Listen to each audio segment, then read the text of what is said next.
de dar sequência com as leis de Maxwell que nós estamos estudando nesse módulo.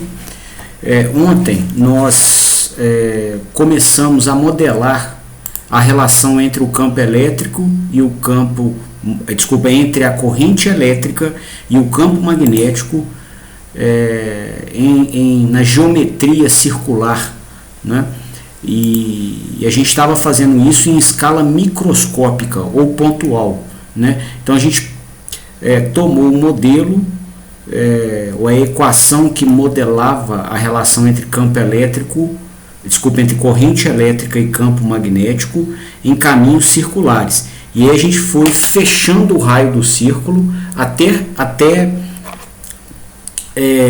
desenhar um círculo em torno de um ponto, um círculo infinitesimalmente pequeno, né, que tinha então essa configuração aqui, ó. E aí, nesse círculo infinitesimalmente pequeno, nós aplicamos a expressão que modela a relação entre a corrente e o campo magnético, que a gente conhecia para caminhos circulares dispostos em torno de linhas de corrente, tá? Com as linhas de corrente no centro desses caminhos, ok? Bom, dessa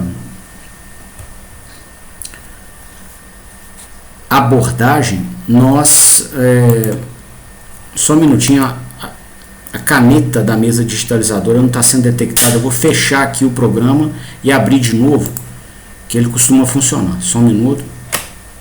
Fechar aqui um bocado de coisa também.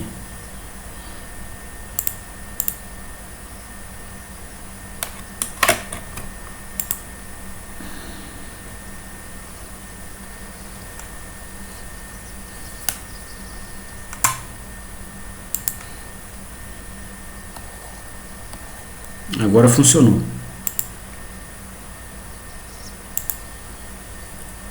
Bom, então a gente aplicou, né, o nosso modelo relacionando a corrente elétrica com o campo magnético nesse círculo infinitesimalmente pequeno, tá?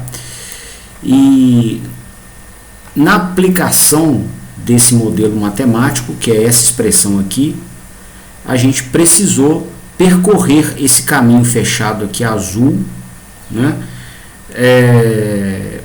E dentro dos quatro lados desse caminho, lado L1, L2, L3 e L4, nós avaliamos qual que seria aqui do lado, ó,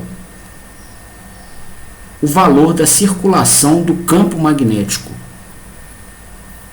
né, em função dos valores ou das componentes que o campo magnético tem aqui no centro do caminho, que a gente chamou de HX, HY e HZ, componentes nas direções X, Y e Z do campo magnético, aqui no ponto central do nosso círculo infinitesimal. Ok? Bom, nós até concluímos ontem, né, o valor da circulação, o H escalar dl em cada um dos lados. Os resultados estão apresentados aqui. Então agora a gente queria concluir a circulação do campo magnético, ou a expressão da circulação do campo magnético no caminho fechado inteiro, né? E aí o valor dessa circulação total no caminho fechado vai ser dado pela soma dos valores das quatro circulações nos quatro lados do caminho fechado, né? Então o resultado vai ser esse aqui, ó. Então o resultado aqui da circulação no primeiro lado do caminho fechado está aqui onde eu marquei. Ele é dado pela componente X do campo, mas a forma como essa componente X varia, ou quanto ela varia quando a gente anda na direção Y, vezes menos dy sobre 2. Isso tudo vezes dx.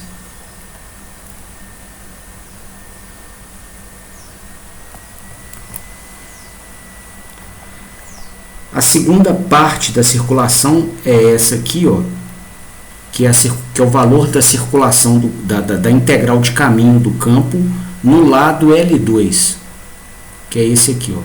Então eu vou transcrever o resultado aqui para baixo.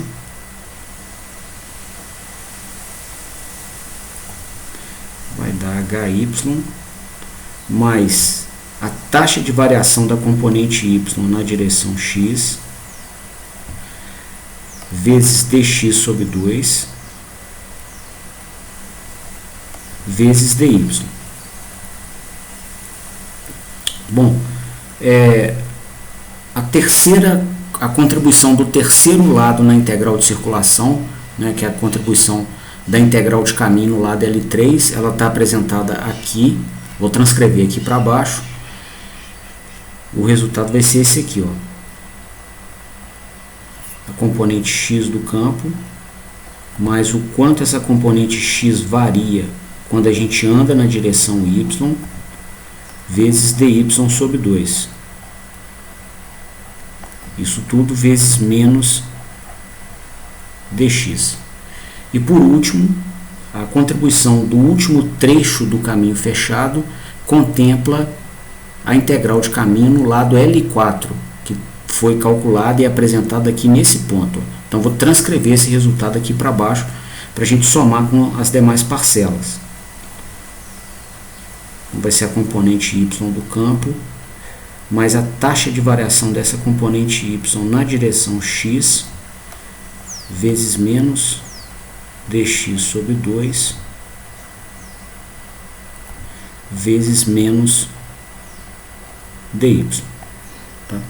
Então esse seria, né, o valor total da integral de circulação do campo magnético em torno do nosso ponto P, e o resultado vai ser igual à corrente elétrica presente no interior daquele caminho fechado, né, que vale aqui o vetor densidade corrente na direção z, né, vezes a área dx dy. Lembrando, a densidade corrente nós definimos ontem, ela mede quantos amperes por metro quadrado você tem de corrente concentrados em um ponto do espaço, né, e contemplando também a orientação dessa corrente.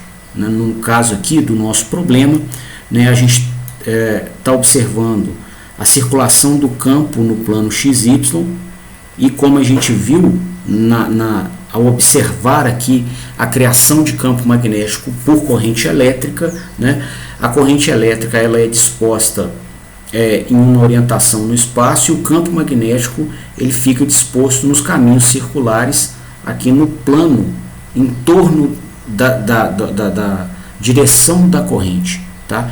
Então, já que a gente está avaliando uma corrente no plano XY, já que a gente está avaliando um campo magnético, uma circulação do campo no plano XY, quem provoca campo nessa orientação vai ser a corrente na direção Z.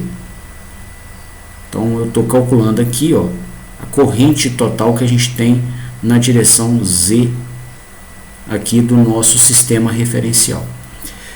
Bom, com isso, então, a gente pode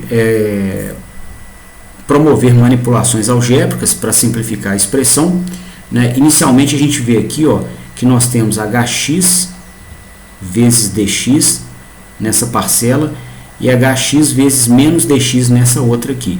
Então, essas duas parcelas vão se cancelar, seguramente. Nós temos também hy vezes dy aqui, e hy vezes menos dy aqui embaixo. Então, essas duas parcelas vão se cancelar também na soma. Tá?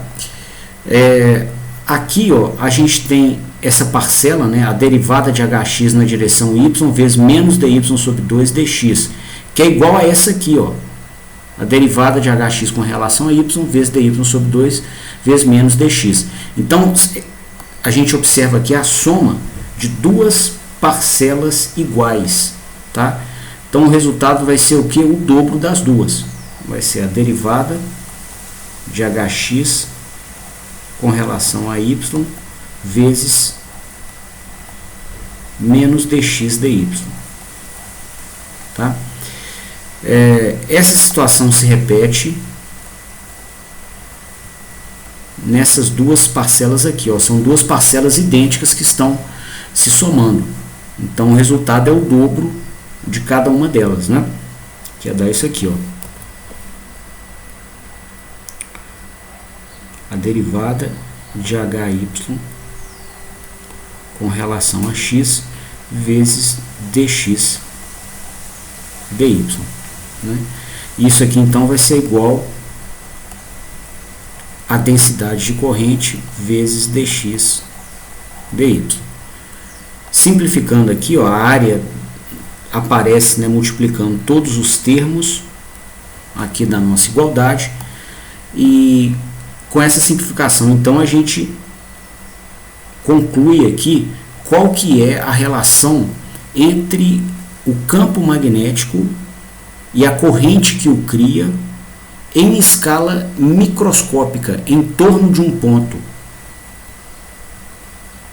Isso para nós tem uma relevância muito grande, porque agora nós vamos poder estabelecer essa relação entre o campo magnético e a corrente que o criou em qualquer caminho macroscópico. Porque nós vamos pegar o que a gente acabou de aprender aqui do comportamento desses sinais num ponto e integrar isso, colocando vários pontos até compor um caminho macroscópico. Então a gente aprendeu qual que é o comportamento desses elementos em um módulo, né? E agora a gente vai então pegar e somar, né, vários módulozinhos desse até compor o caminho fechado total que nos interessa no espaço. Ok? Opa.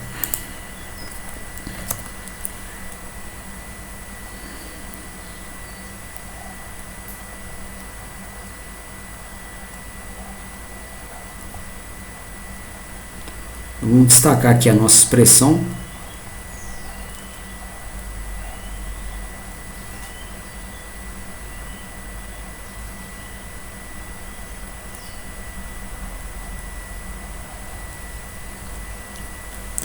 E algumas observações interessantes também sobre a estrutura desse modelo.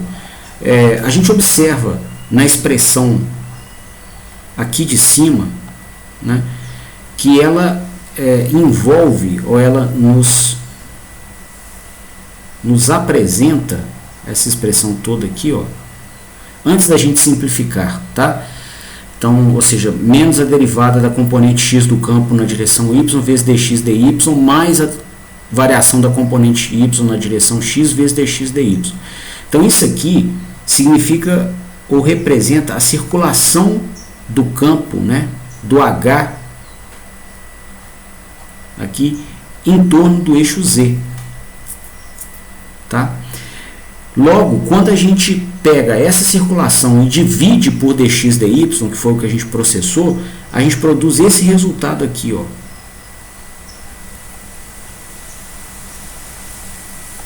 Que é a circulação da componente do campo, né, em torno do eixo Z por unidade de área.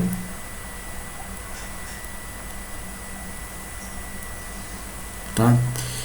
Então essa expressão que a gente modelou aqui ao final, ela nos diz o seguinte, que a circulação média do campo por unidade de área vai ser igual à densidade de corrente naquele ponto.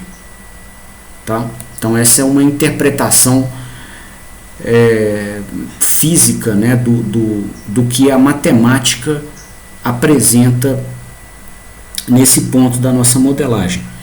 Outra coisa, aqui, pessoal, a gente restringiu a nossa análise, num primeiro momento, né, a uma corrente que esteja disposta na direção Z, que é esse plano aqui saindo que é na direção saindo aqui do plano do nosso desenho, né? E se a gente quisesse descrever esse fenômeno em qualquer direção do nosso interesse, tá? A gente não quisesse ficar restrito a um plano, né? Eu queria ter esse vetor corrente, né, não só orientado perpendicular ao plano do desenho aqui, ó, mas eu quisesse ter esse vetor corrente orientado em qualquer direção do espaço que eu precise ou que eu queira, né? Será que a gente precisa repetir toda a análise de novo, né?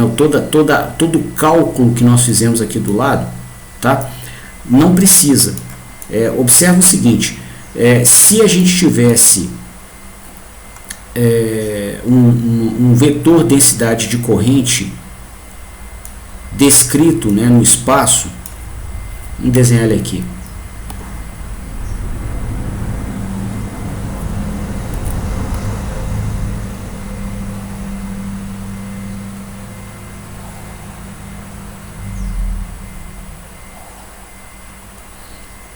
Então agora a gente está no espaço tridimensional, eixos x, y e z. A gente poderia ter a nossa densidade de corrente aqui.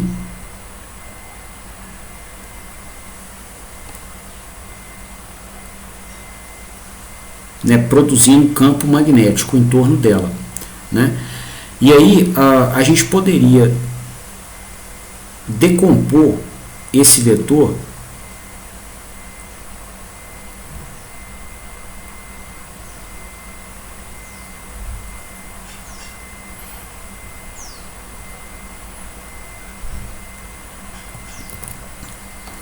nessas componentes aqui, ó, o J na direção X, o J na direção Y e o J na direção Z.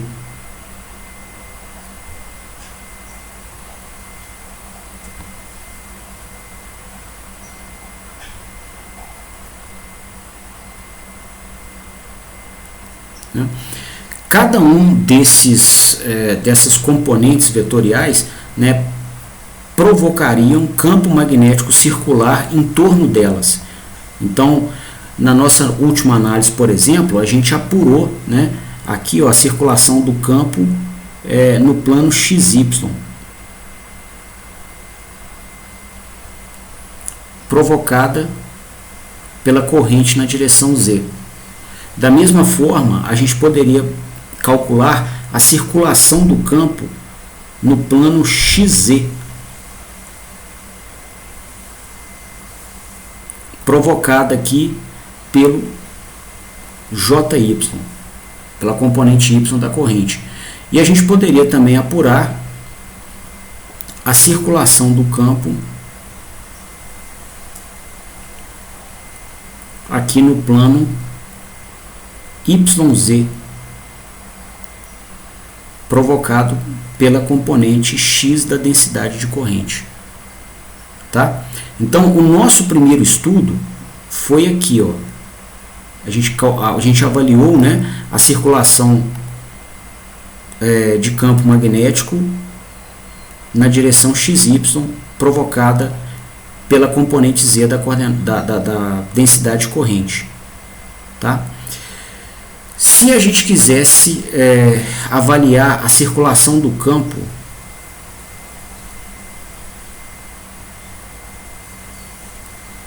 provocada aqui pela componente Y da densidade corrente, essa aqui, ó, tá?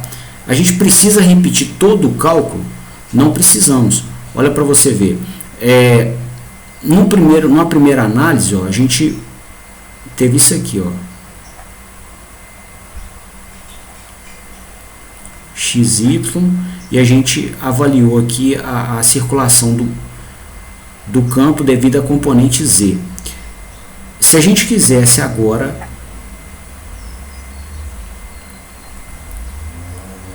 pegar aqui, ó, e calcular o campo, a circulação do campo devido à componente Y da densidade corrente nos planos XZ,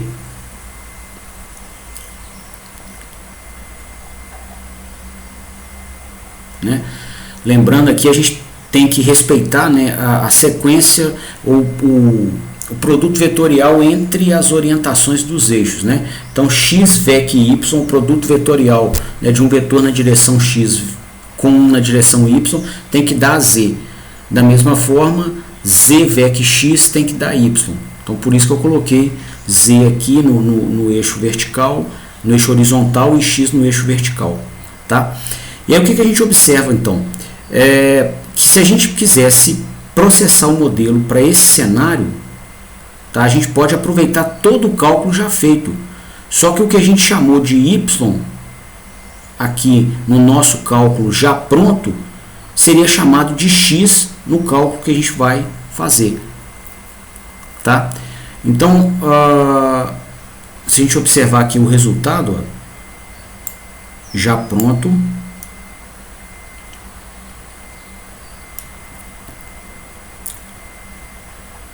onde que tinha Y, né? Aqui teria derivada de hx com relação a y. Então, até também fazendo esse gancho, né? Onde apareceu x no modelo pronto, viria z no modelo que nós vamos fazer, tá? Então, derivada de hx seria menos a derivada de hz, onde era x vai virar z, tá? Então, seria derivada de hx com relação a y, onde era y no modelo existente, agora vira x no próximo, mais a derivada de hy. Derivada de hy, onde tinha y no anterior, virou x agora, então vai ser derivada de hx. Com relação a x, onde tinha x no anterior, virou z agora. Isso igual a jz, onde tinha z no anterior, virou y agora, que é o que a gente apresentou aqui, tá? Então, isso aqui seria o vetor, né, circulação, a componente y da circulação do campo magnético.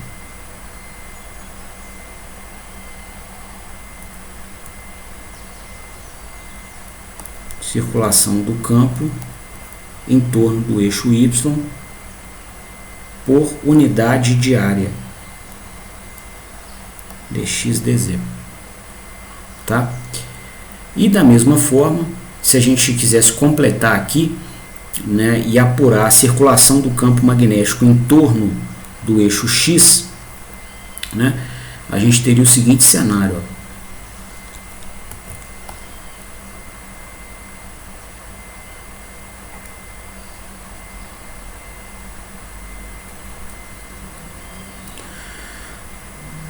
Teríamos aqui a densidade corrente em torno, orientada na direção x, né?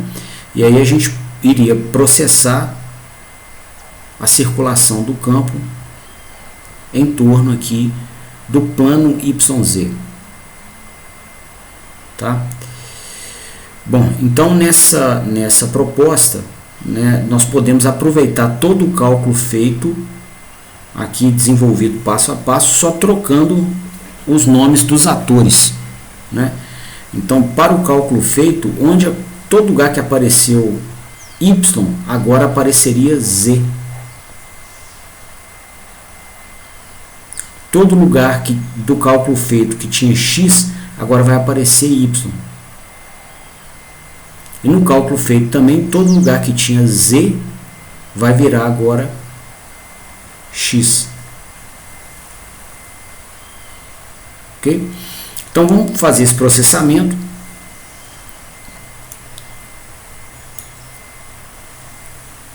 E aí o que vai aparecer aqui, ó? O cálculo pronto é esse, tá, pessoal? A gente vai então se basear nele para apresentar o modelo de agora, né? Então, primeiro vim aqui, ó, menos a derivada de hx, então menos a derivada de h, onde tinha x no anterior, vira y agora, com relação a y, onde tinha y no anterior, virou z agora.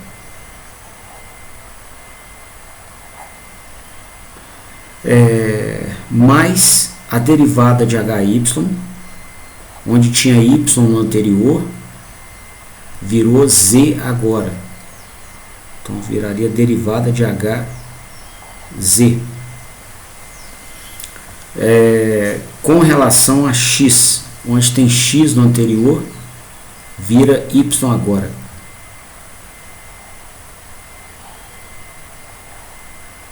Isso vai ser igual, né, a densidade de corrente na direção Z.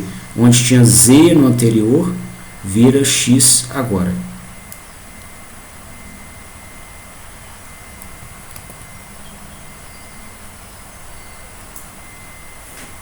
Ok?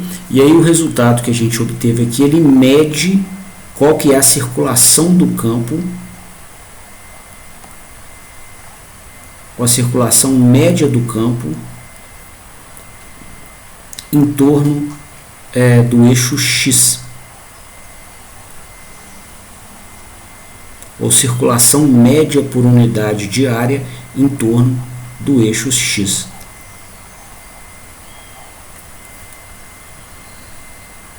Ok? E aí, então, se a gente quisesse apurar, né, a circulação média total em torno da nossa densidade de corrente, né, que tem componentes na direção X, Y e Z, a gente teria o seguinte resultado. Jx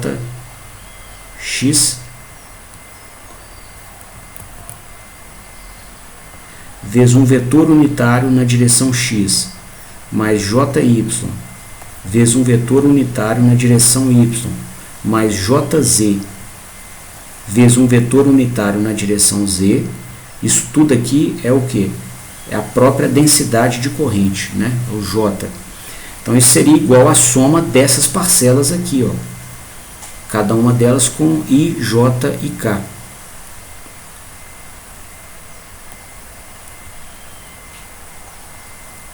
Tá? Então o resultado seria esse aqui, ó.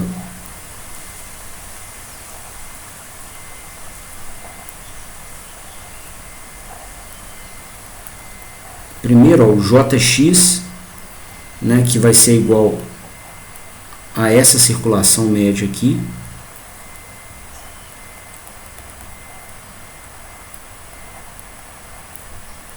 Como o Jx está multiplicado por I, nós vamos multiplicar a circulação também por I. Né? Mais o Jy, que é esse aqui.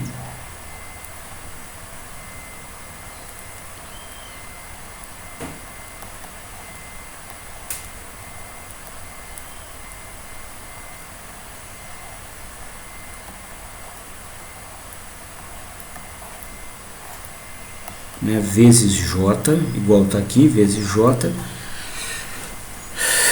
mais o Jz, que é esse aqui, vezes K.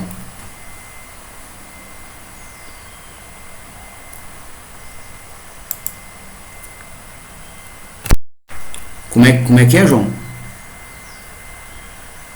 Na equação do Jx aí, você está fazendo a derivada em relação a Hz, não seria em relação a Z, não? Ah, perfeitamente, obrigado.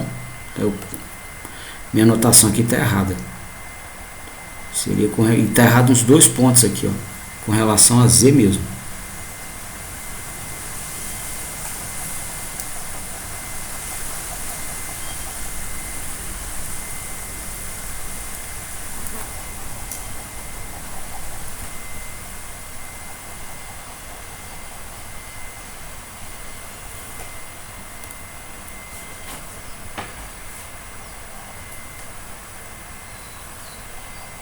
Aí, valeu, Vitor.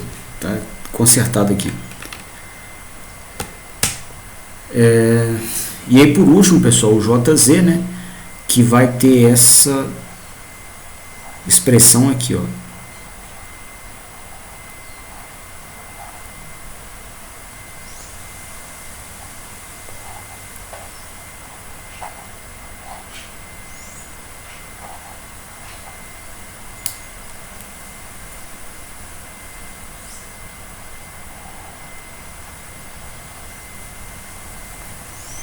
Ok?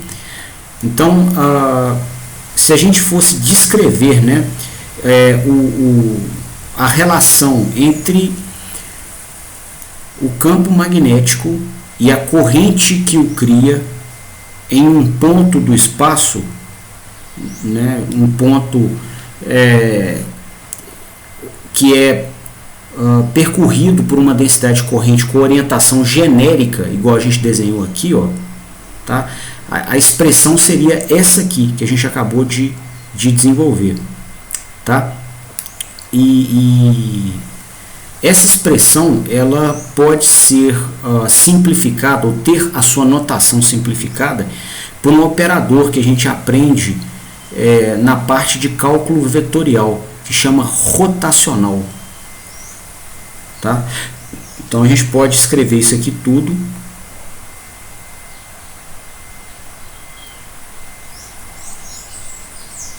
através do rotacional do campo magnético, rotacional de H. Tá? E esta apresentação da expressão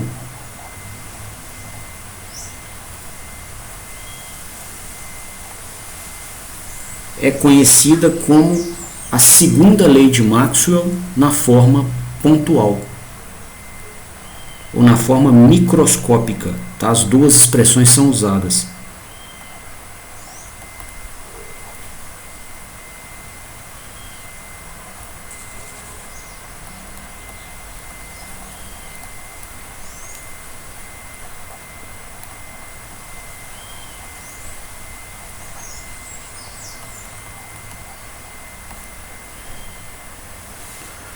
Só desligar essas câmeras aqui.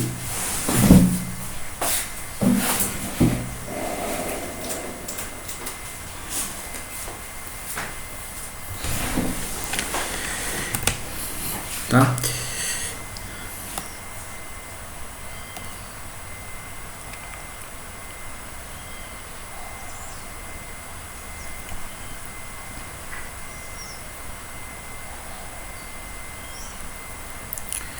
Bom, esse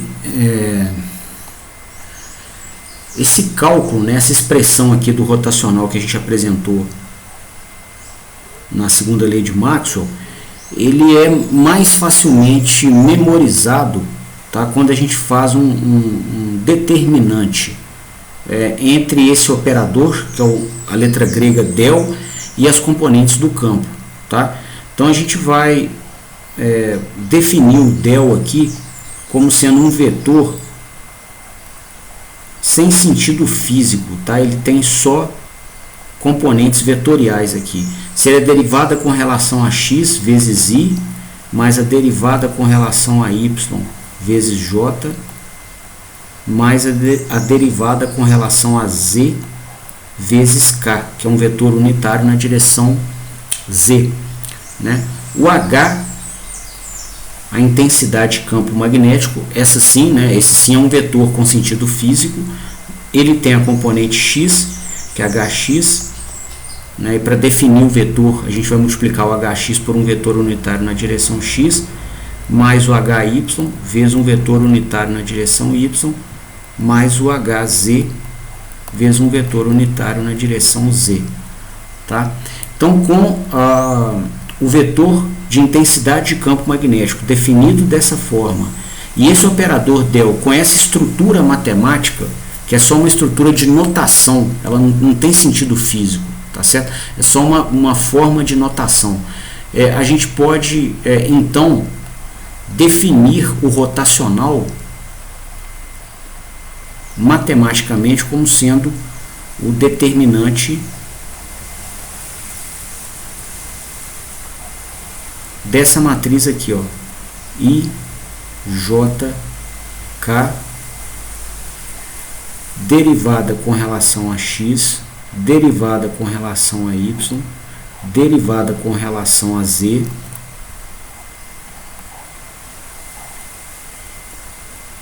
hx, hy e hz. Tá? Então, se a gente processar esse determinante, o resultado vai ser exatamente a expressão aqui de cima, que mede a circulação média do campo por unidade de área em torno ali da nossa linha de corrente. Tá? Então esse operador matemático ele é chamado de rotacional. Tá? E ele produz como resultado um vetor, né? Ele é processado sobre um vetor, e o resultado dele também é um vetor. E esse vetor contém a informação da circulação média por unidade de área de um campo qualquer em torno de um ponto.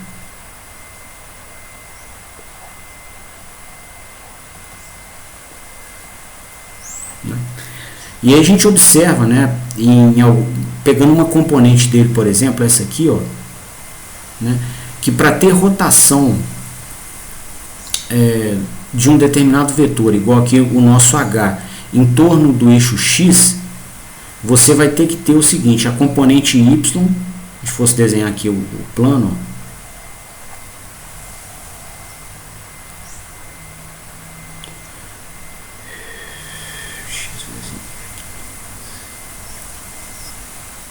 YZ, tá? Então a gente só vai observar circulação em torno do eixo X, ou uma tendência do campo a circular em torno do eixo X, quando a componente Y varia na direção Z. Então você vai ver a componente Y do campo variando quando você anda na direção Z, né? E ao mesmo tempo, quando você tem variação da componente Z quando você anda na Y.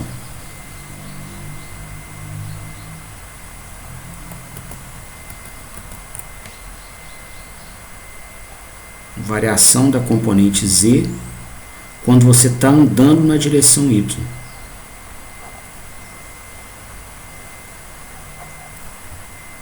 Então essa é a condição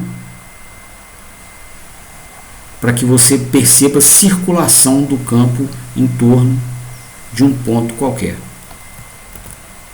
Tá? Sendo que, né, as duas não podem se cancelar. Tá? Existe margem aqui para cancelamento, né? Aqui, ó. Então, se elas não se cancelam, né, a gente vai observar esse padrão aqui, ó, né, com essa tendência de... Até o desenho dos vetores mostram essa propriedade, né, de se mostrar disposto de maneira circular no espaço. Tá bom? Então, assim, essa interpretação física, ela né, que a gente apresentou, de que o rotacional mede a circulação média por unidade de área em torno de um ponto, ela é verificada na própria estrutura matemática de cada uma das parcelas do vetor rotacional. Tá? Quando você desenha as parcelas, igual a gente fez aqui, você observa o desenho de um campo com natureza circular. Ok? Bom, com essa caracterização muito bem feita, igual a gente apresentou aqui, né, contemplando a relação entre a corrente elétrica e o campo magnético que ela cria em torno de um ponto, eu gostaria de extrapolar essa relação para um sistema macroscópico, tá? Um sistema grande, igual é o caso da nossa máquina elétrica abordada nessa disciplina, né? E aí se a gente conseguisse fazer essa extrapolação e ter uma expressão válida, né, para um caminho, para uma geometria maior, nós teríamos uma ferramenta intelectual mais útil à nossa aplicação, à nossa demanda, certo? Geralmente o pessoal de telecom, né, que trabalha com propagação de campos eletromagnéticos no espaço, né, e eles consideram o efeito em cada ponto do espaço, eles usam muito a segunda lei de Maxwell na forma pontual, tá? A gente vai usar sim, só que os nossos equipamentos são maiores, ok? E trabalhando em frequências menores, mas isso aqui não importa ao momento. É fato que, né, o que importa é a questão da geometria. Os nossos equipamentos são maiores, então a gente gostaria de ter uma expressão com essa que também mostrasse a relação do campo magnético com a corrente, porém não somente na forma pontual, mas para um formato geométrico macroscópico qualquer, né? Bom, então para isso a gente vai usar da estratégia que eu comentei na aula de ontem e na aula de hoje, que é tratar o ponto como sendo um módulo, né, e apurar, né, o efeito para geometrias maiores, integrando esse módulo, ou colocando várias unidades desse módulo em conjunto até formar a grande geometria que nos interessa, certo? Então a gente vai fazer esse desenho aqui com um tamanho maior e com mais riqueza de detalhes para nos ajudar nessa tarefa.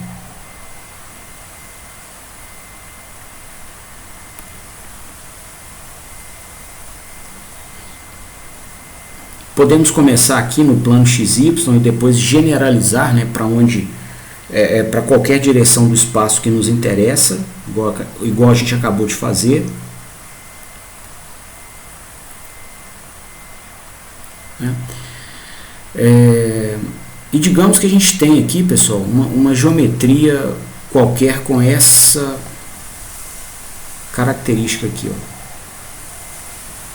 Então agora eu peguei uma superfície grande que é encerrada por um caminho fechado.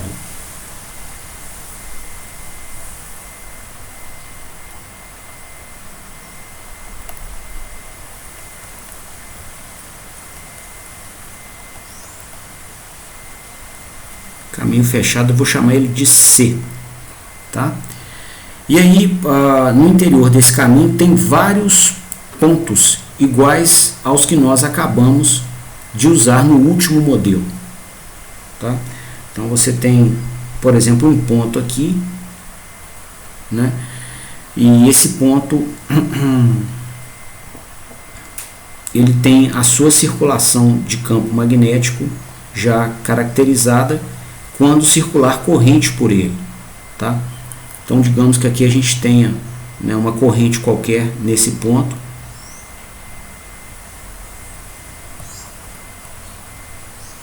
E a gente esteja tomando a componente Z dessa corrente, né?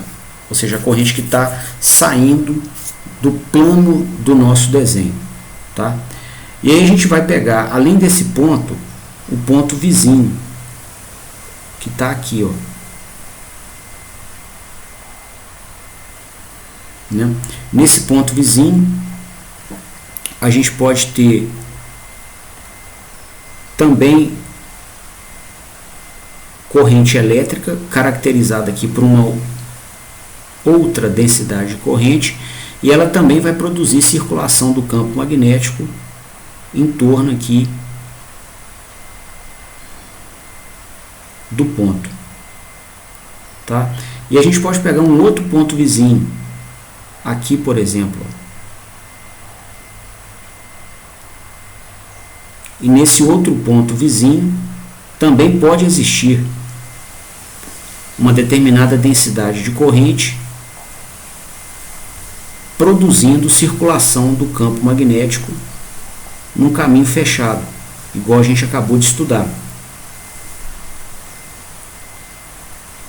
né? E a gente vai então cobrir todos os pontos vizinhos até encontrarmos a fronteira da nossa superfície, né, o limite da nossa superfície. Tá? Então a gente vai cobrir todos eles.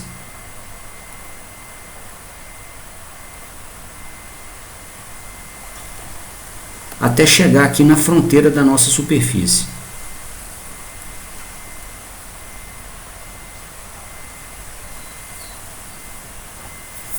Ok? Bom,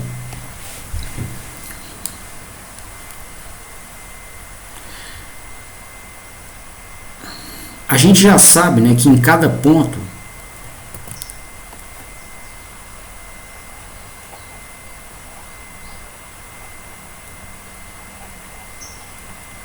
no interior da superfície, ou no interior do caminho fechado, né, na verdade, que é a própria superfície.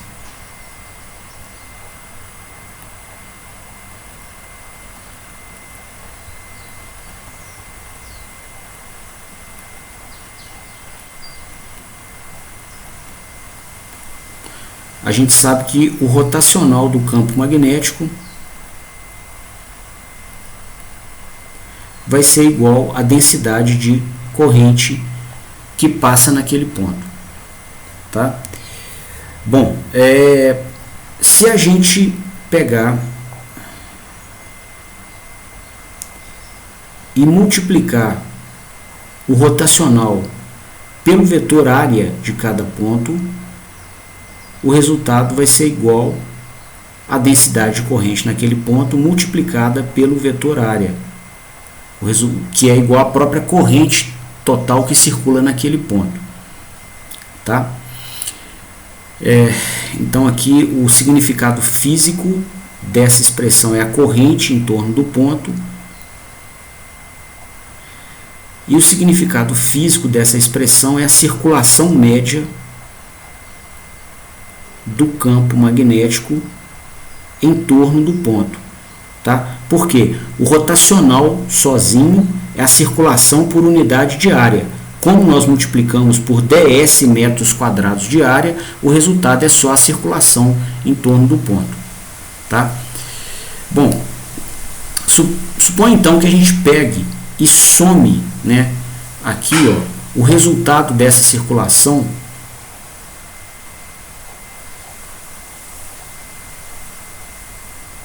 para cada ponto da nossa superfície.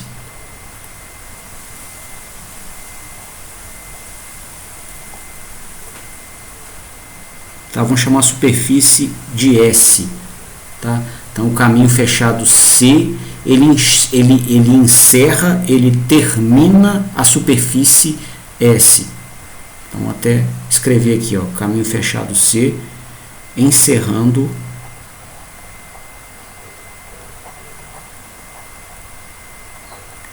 a superfície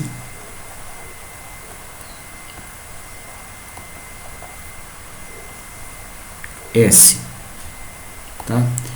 Bom, se a gente então fizesse nessa soma em toda a superfície, né, a gente estaria somando em toda ela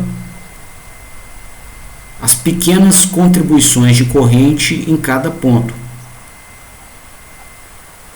Tá? Então a gente estaria somando aqui a corrente em torno desse ponto, mais a desse, mais a desse, mais a desse, mais de todos eles. Qual que seria o resultado? A corrente total no interior do caminho fechado. Tá? Ou a somatória das correntes no interior daquele caminho. Pode ter mais de uma linha de corrente. Tá?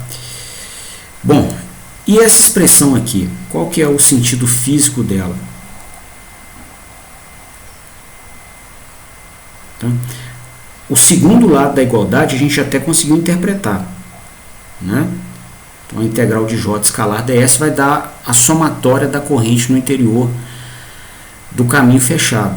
Mas e a primeira expressão aqui, né? Essa integral na superfície do rotacional de H escalar ds, né?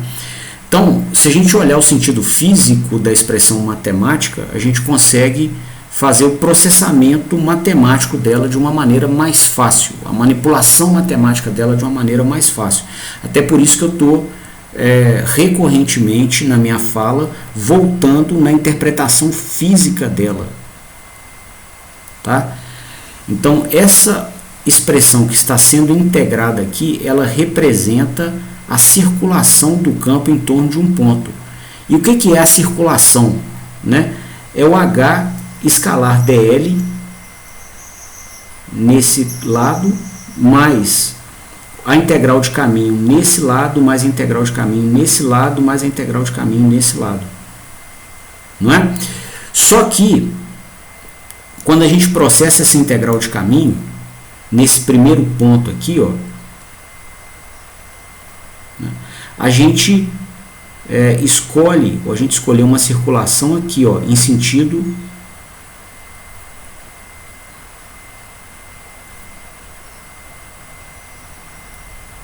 anti-horário, né? Digamos então que a gente tenha processado essa circulação. Quando a gente for somar o resultado dessa circulação aqui, a integral é uma soma, tá? Então, quando a gente for somar o resultado dessa circulação com o próximo ponto, digamos que seja esse ponto aqui, ó, o que vai acontecer? Nós teremos que percorrer o caminho fechado em torno desse outro ponto, né? Então, a gente vai manter o mesmo critério de circulação e andar nesse caminho também no sentido anti-horário.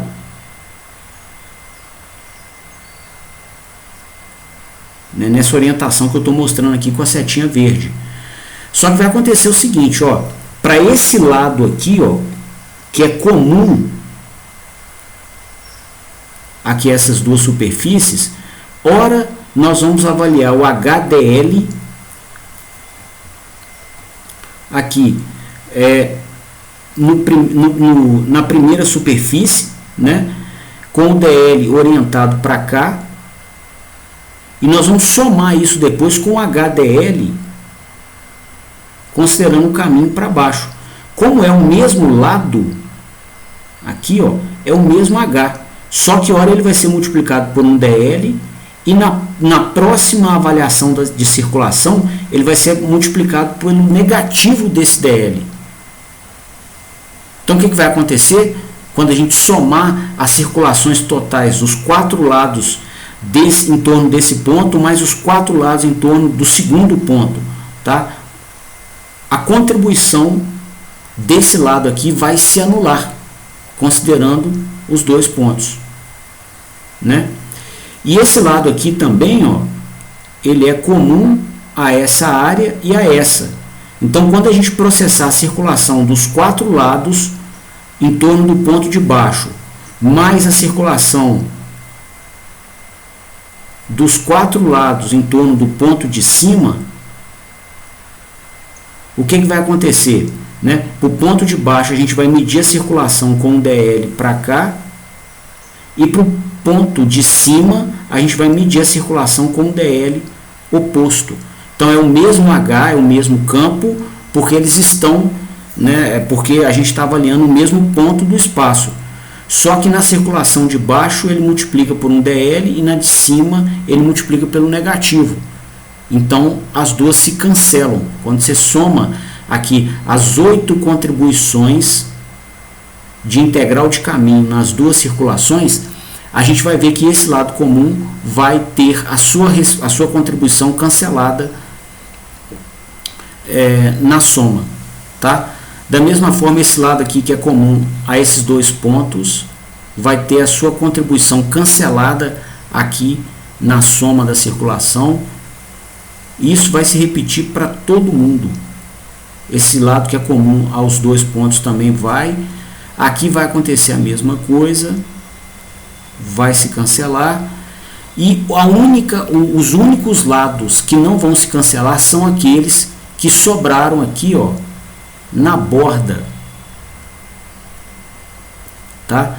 Todos os demais lados têm a sua contribuição de circulação canceladas pelos pontos vizinhos, pelas contribuições de circulação dos pontos vizinhos. Então, essa integral aqui, quando a gente soma as circulações em torno de todos os pontos, nós produziremos como resultado somente a circulação da borda. E o que é a borda? Né? É um caminho fechado, a gente chamou de C. Tá? Então, a gente obtém aqui, com isso, a expressão da segunda lei de Maxwell na forma integral ou macroscópica. Né? E o que ela nos diz? Né? Que se você quiser avaliar a relação entre o campo magnético e a corrente que o cria no espaço, você consegue estabelecer essa relação a partir da expressão mostrada aqui, ó, né? E nela a gente consegue angariar os ganhos que nós gostaríamos. A gente observa aqui o seguinte, ó, nós não temos mais nenhuma restrição quanto à geometria do caminho fechado, né? No início do nosso estudo, nós até levantamos uma expressão parecida com essa, só que a gente tinha uma restrição de aplicação da expressão a caminhos circulares no espaço. Então, no nosso primeiro exercício de modelagem, essa relação entre o campo magnético e a corrente que o cria, ela só era válida para uma geometria circular, né? Ou seja, para se calcular o campo magnético em torno de um círculo de raio uniforme com a linha de corrente no centro do círculo. E aí nós até comentamos, assim, olha, esse modelo está muito restritivo, a gente gostaria de poder calcular o campo magnético em uma geometria qualquer do espaço, não somente um círculo de raio uniforme, e tendo também a nossa corrente elétrica disposta em qualquer ponto aqui no interior do caminho fechado, em qualquer ponto do espaço que a gente queira, né? Então a gente queria ter um modelo mais poderoso, menos restritivo, e a gente conseguiu isso aqui, ó.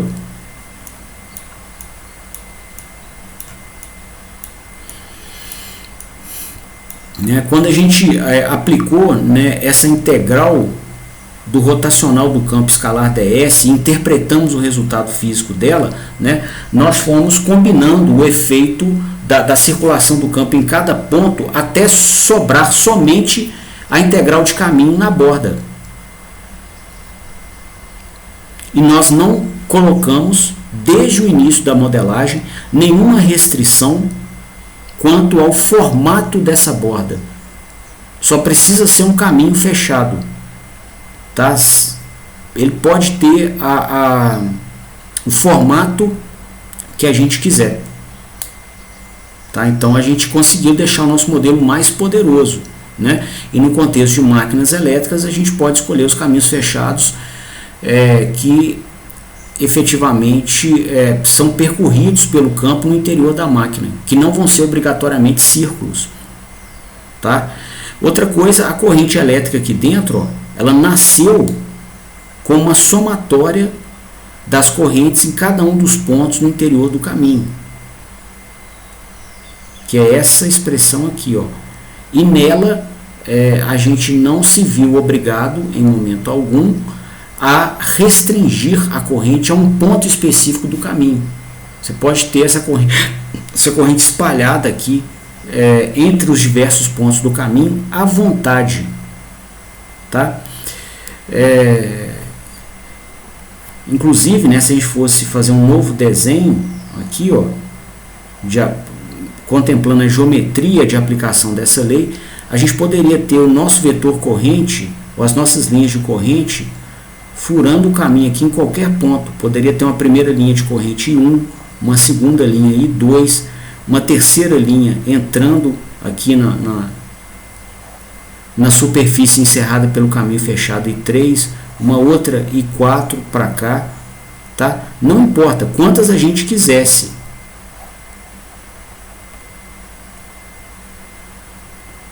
Né? de qualquer forma estaria válida aqui a nossa expressão. Tá? O caminho fechado, ele descreve a geometria para a qual a expressão é válida, tá? E aí é indispensável que a gente incorpore a geometria na análise da expressão, tá? Então, essa é uma expressão que você não repete ela de maneira seca, né? Matematicamente seca, né? Você tem que saber dos elementos físicos e geométricos envolvidos para que você possa tirar dela a ajuda que você está vindo buscar, certo? Então, nessas expressões da lei de Maxwell, a gente sempre pensa, né, no sinal elétrico, o sinal magnético e a geometria no espaço aonde o fenômeno se manifesta, tá?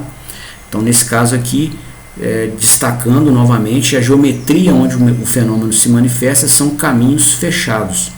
E aí, ao escolher um caminho fechado desse, você vai conseguir relacionar a circulação do campo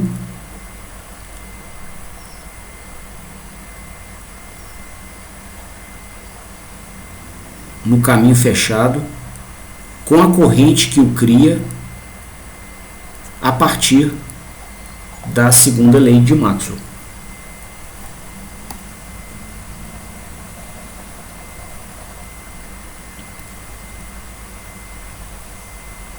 Ok? Bom, outro ponto importante, pessoal, é o seguinte: essa expressão ela tem uma relação de causa e consequência, tá? Vocês vão observar aqui que na grande maioria das vezes, né, eu coloco aqui a circulação do campo no primeiro lado da igualdade e os sinais associados à corrente no segundo lado. Por quê? Existe uma relação de causa e consequência. A corrente cria campo. Então, ou seja, se tem corrente elétrica, você vai observar campo magnético circular no espaço, tá? Mas se você observar campo magnético no espaço, você não tem necessariamente a presença de corrente, tá? Pode ser que você está só com um ímã permanente mesmo. Ele vai criar campo magnético no espaço e não tem corrente elétrica ali, tá? Então, essa expressão ela tem uma relação de causa-consequência. Corrente cria campo, agora campo não cria corrente. Ok? Bom, então o que eu queria expor aqui da segunda lei de Maxwell é isso. Nós voltaremos a ela recorrentes vezes na disciplina ou em outras disciplinas que nós trabalharmos juntos. E aí nós vamos, além de usar esse modelo da segunda lei para análises, para projetos, tá? A gente vai ter conversas com o uso cotidiano desse tipo de expressão. Então nós vamos justificar fenômenos, né, para poder conduzir análises usando a segunda lei. E aí as nossas conversas vão ser tipo assim, ó, com base na segunda lei a gente tem corrente aqui, vai criar campo magnético lá, e aí vai acontecer isso e depois vai acontecer aquilo. Tá? Então vai ser uma ferramenta intelectual de uso constante nos nossos encontros. Tá? Direto a gente vai usá-la, né, e se referir a ela. Tá? Criar argumentos baseados nela. Isso que é muito importante. Ou seja, quando a gente precisar fazer uma análise e ter que tomar uma premissa, uma verdade inicial para poder desenvolver o raciocínio, a gente já vai se referir a essa segunda lei, né? E as demais leis de Maxwell.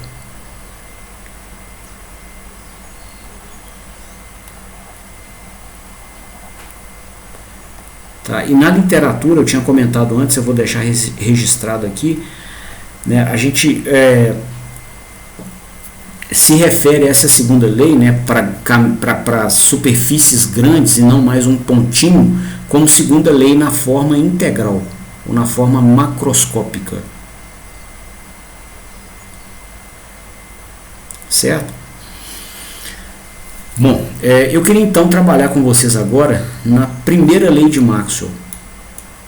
Também era muito interessante e vai nos ajudar bem no entendimento da máquina elétrica rotativa.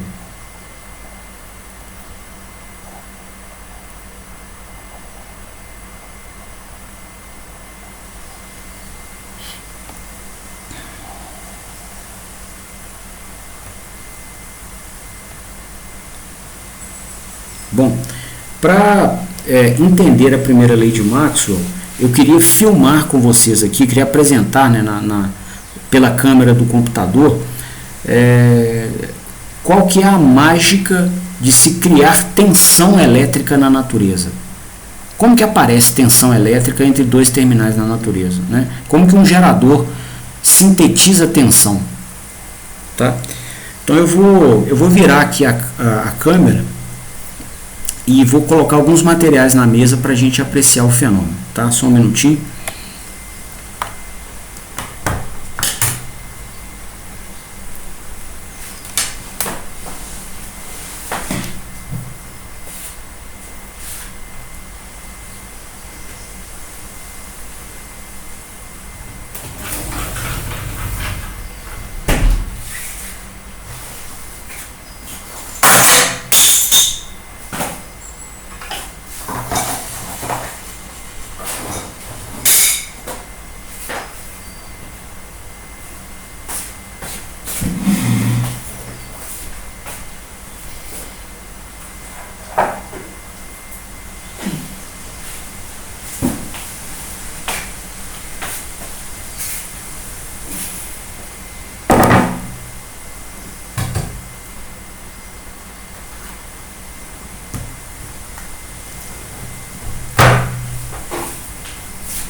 Vou parar aqui de compartilhar minha tela por enquanto, tá? Para deixar bem destacado aqui o fenômeno que eu quero mostrar.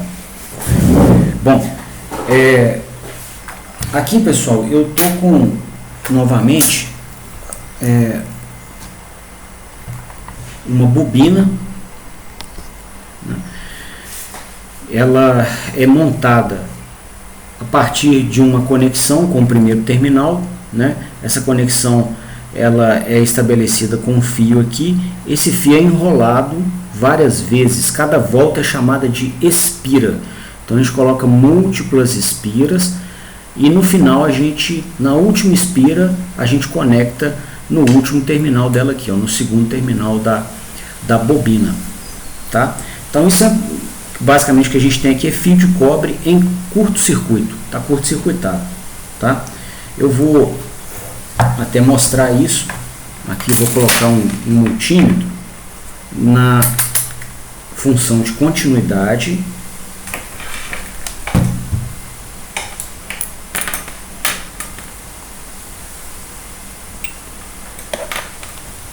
Então quando tem curto-circuito ele vai bipar, tá?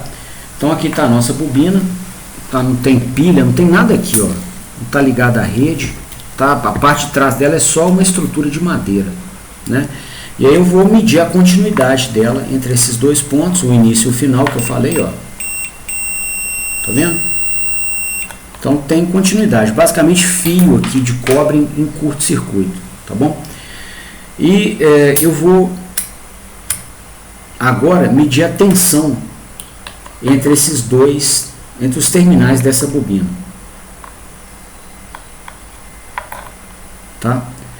Então tem que ser zero, né? Aqui a gente está com alguma medição aqui de tensão CA próximo aqui do algoritmo duvidoso do equipamento, tá? Então basicamente 0 volts aqui. O que ele está lendo aqui já está na região de erro dele, ok? Bom, eu vou agora pegar um ímã, mesmo ímã que a gente usou nos nossos estudos iniciais das leis de Maxwell, tá aqui, tá? Tô com a mão nela aqui só para ela não cair e não quebrar o tampo de vidro da mesa que eu trabalho, tá? Se eu soltar aqui ela cai, tá bom? E aqui, vou filmar aqui tudo. Eu vou pegar o ímã e vou aproximar aqui da face da bobina. Observa a leitura aqui no voltímetro. Tá vendo? Tá aparecendo tensão aqui na bobina. Tá? Se eu chegar com o ímã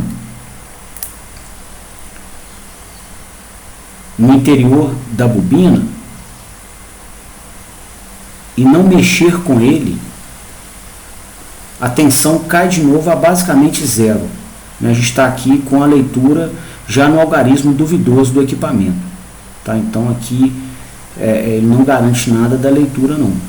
Tá no algarismo duvidoso. Para ter tensão induzida,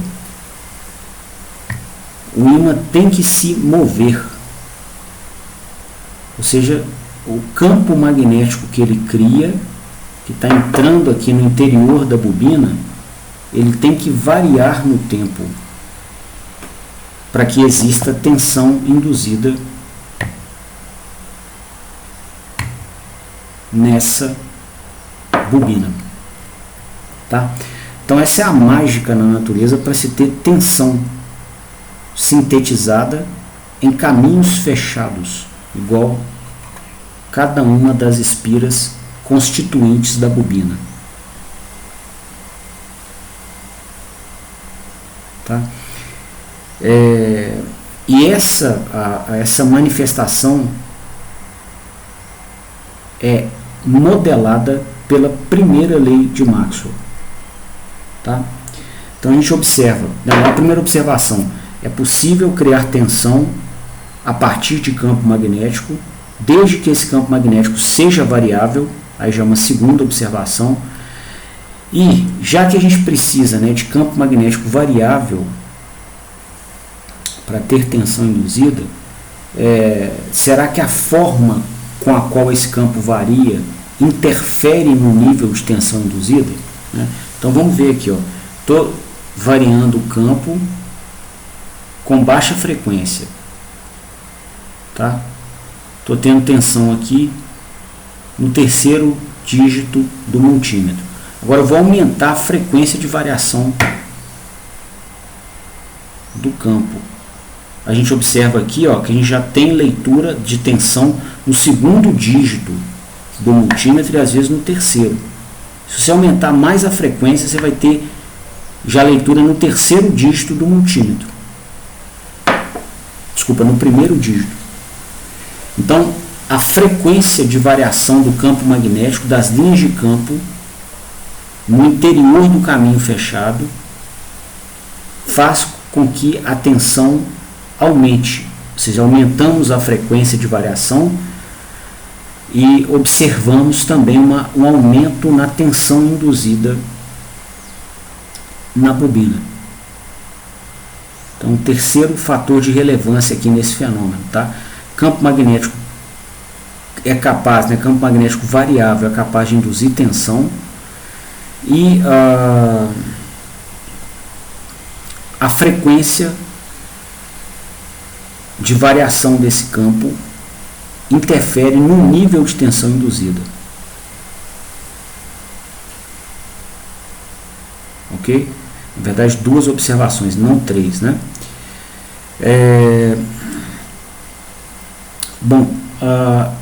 Será que a orientação, já que esses fenômenos são fenômenos manifestados, né, no espaço, será que a orientação entre os caminhos fechados que recebem o campo e a fonte de criação do campo interferem no fenômeno, tá? Então aqui, ó, esse ímã, ele tem as suas linhas de campo saindo aqui dessas faces, ó, igual a gente um dia mostrou com a bússola, tá? Então, deixa eu ver se eu consigo apoiar ele aqui na mesa. Aqui, ó, o campo magnético dele é orientado dessa maneira aqui, ó, saindo dessa face e retornando na face de trás, tá? Então, quando a gente aproxima ele dessa maneira aqui da bobina, ó, a gente está inserindo as linhas de campo que ele cria, né, de maneira bem pronunciada no interior da bobina, tá? Se a gente rodá-lo aqui 90 graus, né, as linhas de campo dele passam a estar orientadas para cá, né? Continuam orientadas com relação ao corpo dele da mesma maneira. Só que, se a gente aproxima ela, né, esse ímã aqui da bobina, nesse novo contexto, nessa nova orientação, tá? A gente até consegue ter campo induzido, ter tensão induzida, só que com valores menores.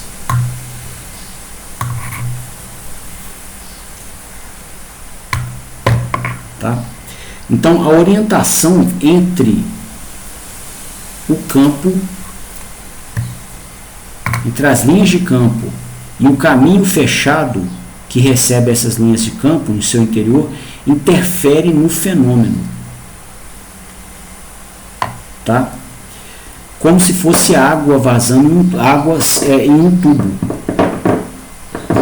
tá? Então, a vazão de água no tubo, ela é maximizada quando, né, o fluxo de água, a velocidade da água, né, é orientada de forma tal a furar aqui o interior do tubo.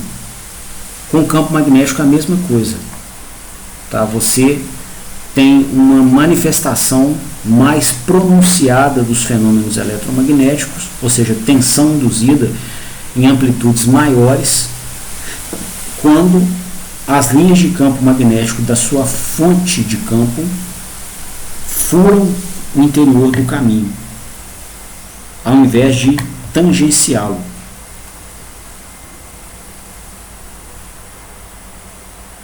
Tá? Então, a orientação entre o campo e o caminho fechado também interfere no fenômeno. Ok? Bom, essa observação, né, ela nos dá as bases de construção de geradores de energia elétrica, tá? Vou mostrar para vocês aqui. A gente está com uma máquina elétrica com o rotor aberto aqui, ó, tá aqui, tá?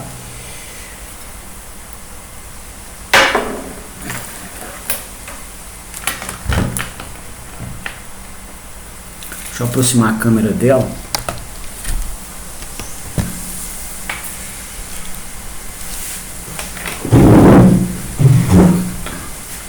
Bom, e essa é uma máquina trifásica, tá? Tem aqui 6 terminais. 1, 2, 3, 4, 5, 6. São 6 terminais. A máquina trifásica, ela tem 3 bobinas no seu interior.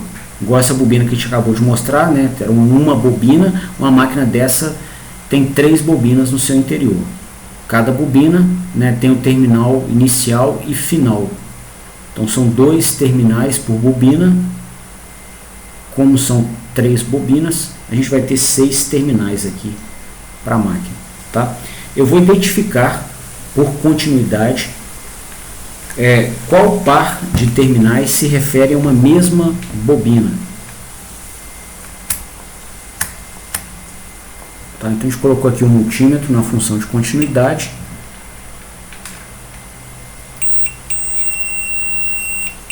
Tá? Vai apitar quando a gente pegar, quando a gente colocar os 2 terminais em um circuito de baixa impedância. ou seja, uma mesma bobina. Esses dois condutores não são. Esse aqui, esses dois também não. Achei. Então esses dois aqui são da mesma bobina, tá? Eu vou separá-los aqui dos demais e a gente vai medir tensão neles.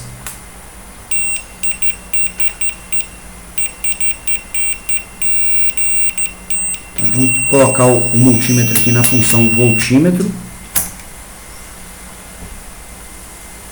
tá? E aqui, pessoal,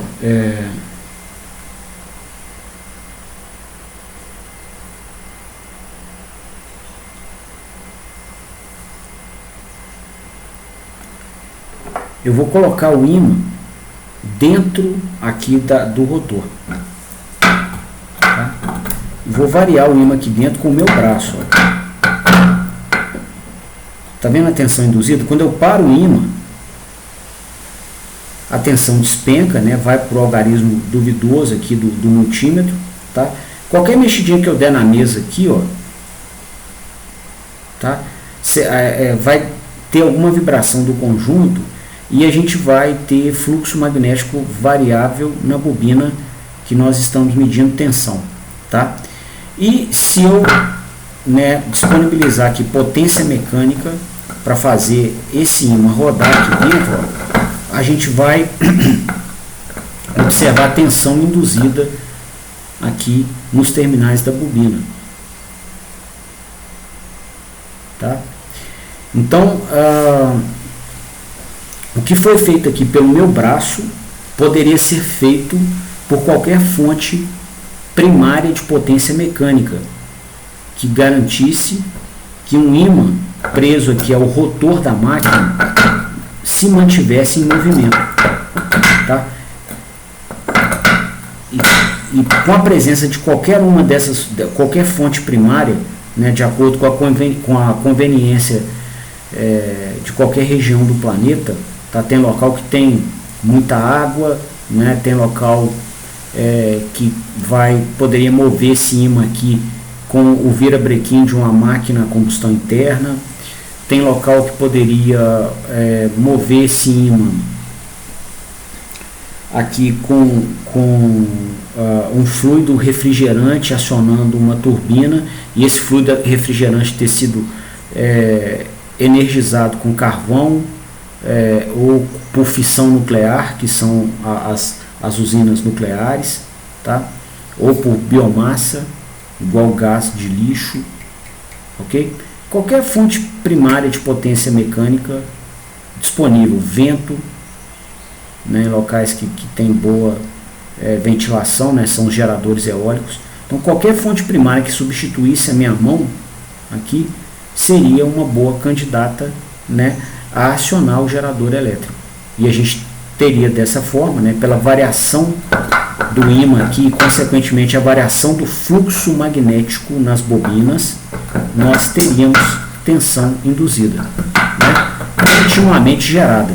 Aqui eu estou com um pouquinho de dificuldade para fazer esse ímã girar o tempo inteiro, porque ele cola, né, nas paredes aqui, nas sapatas do estator da máquina.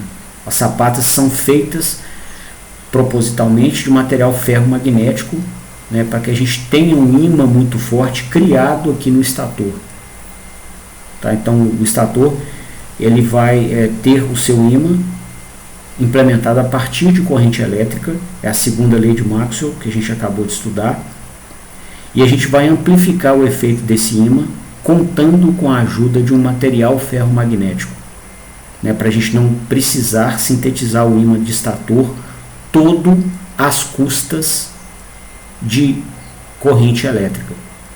A gente vai ter a corrente e ainda vai usar do material para nos ajudar a ter um ímã forte, tá? E aí, já que é um material ferromagnético, quando eu coloco um ímã aqui dentro, né, ele vai se imantar e atrair o ímã para si, tá certo? Aí o espaço é pequenininho, eu tento mexer com a mão, toda hora ele vai colando para um lado para o outro, mas ainda assim dá para ver o fenômeno. E no gerador a gente ia restringir esse movimento, né, através de dois rolamentos ou mancais, né, colocados aqui nas duas extremidades, que não permitissem esse efeito. E a gente também ia montar o rotor com um balanceamento do campo magnético nos 360 graus do rotor, de tal forma que se ele fosse atraído com uma força para um lado, a gente teria a mesma força 180 graus para o outro lado, para o lado oposto, né, cancelando esse efeito.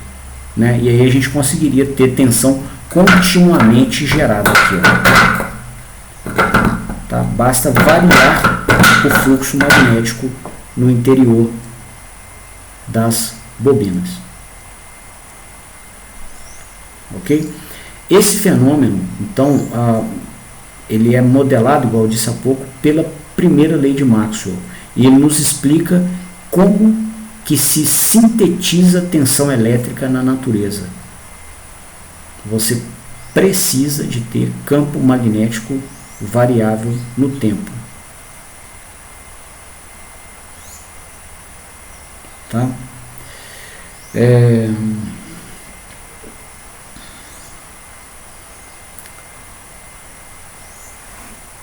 Por que campo magnético variável no tempo induz tensão? Não sei. Isso aqui é uma observação da natureza do jeito que ela é. Tá? Eu não sei e ninguém na humanidade sabe. Tá? Aqui a gente está na fronteira do conhecimento humano sobre os fenômenos da natureza que nos cerca. Então, assim, a melhor explicação que nós temos é a seguinte: campo magnético variável induz tensão porque Deus quis. Quem fez o universo quis fazer desse jeito. O fenômeno está manifestado do jeito que o Criador quis que acontecesse. Ok? Bom, a gente vai então na próxima aula modelar esse fenômeno, né? Escrever as equações matemáticas que o descreve, para completar o nosso trabalho e para que a gente possa então usar do modelo nos nossos projetos e nas nossas análises. Ok? Eu vou então abrir a palavra a vocês, né, para quaisquer dúvidas que vocês tenham, saber se vocês entenderam. Eu estou à disposição.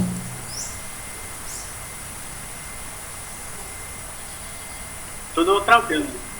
Muito bom a explicação. Que bom que você gostou. Bacana.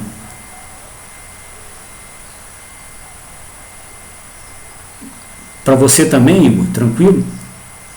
Não, bacana. Beleza. Você quer esclarecer alguma dúvida? Entendeu o recado? Eu não tenho perguntas, não. Beleza. Então tá, moçada. Então, na ausência de dúvidas, eu queria agradecer vocês a presença na aula. Desejar a vocês aí um bom fim de semana que está chegando. Né? Sábado a gente tem o teste, tá? Só lembrando. E aí nós nos vemos de novo na próxima quarta-feira. Tá bom? Aí a gente vai pegar e vai modelar esse fenômeno. O modelo dele é bem bonito também e bem útil. Tá? E aí vamos completar aqui o aprendizado do fenômeno, né? Aqui é a parte qualitativa e agora a gente vai migrar para a quantitativa. E aí ter o aprendizado completo dele. Tá bom? Até lá então. Boa tarde para vocês. Boa tarde. Até mais. Boa tarde, até mais. Valeu. Até mais.